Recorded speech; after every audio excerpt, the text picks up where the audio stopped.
La titrologie de ce 30 juillet 2020 tourne principalement autour d'Alassane Ouattara, Henri Konan Bédié et Laurent Gbagbo. Les trois ténors de la politique ivoirienne s'affrontent d'ores et déjà par presse interposée en attendant les prochains rounds de la présidentielle. À 3 mois de l'élection présidentielle de 2020, les leaders des principaux partis politiques ivoiriens sont tous au front pour placer leur parti en pole position. Au RHDP, Alassane Ouattara a pris le soin de rassurer ses partisans lors du conseil politique de la veille. « Je ne vous ai jamais déçu », a titré le Patriote.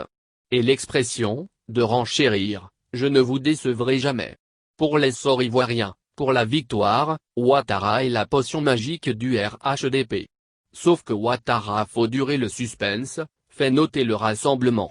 Avant que le président du RHDP ne déclare à nouveau à la une de Le Mandat, « Je tiens à la victoire du RHDP ».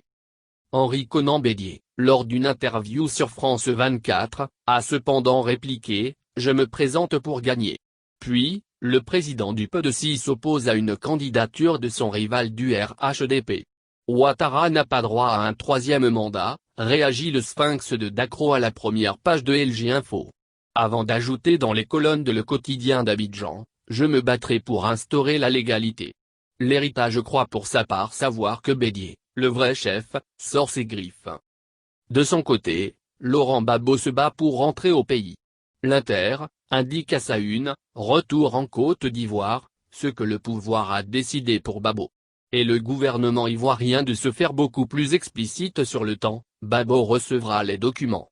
Le quotidien d'Abidjan a toutefois une autre lecture de cette situation. Enfin, le gouvernement cède sous la pression, titre le tabloïd. Avant qu'aujourd'hui, ne précise, Gbagbo s'est simplifié son retour à Abidjan. Sur le front sportif, trois autres candidats s'affrontent. Assori Diabaté, Idriss Diallo et Didier Drogba, l'essor ivoirien lance, candidat, approché. Un bureau clandestin de correction de sujets découverts et de Mantelet, titre Soir Info, avant de révéler, l'un des enseignants fraudeurs saute du 2e étage et se tue. Autre drame à Bingerville, où des chauffeurs ont été tabassés, des blessés graves avec des lèvres coupées, nous apprend le quotidien indépendant du groupe Olympe.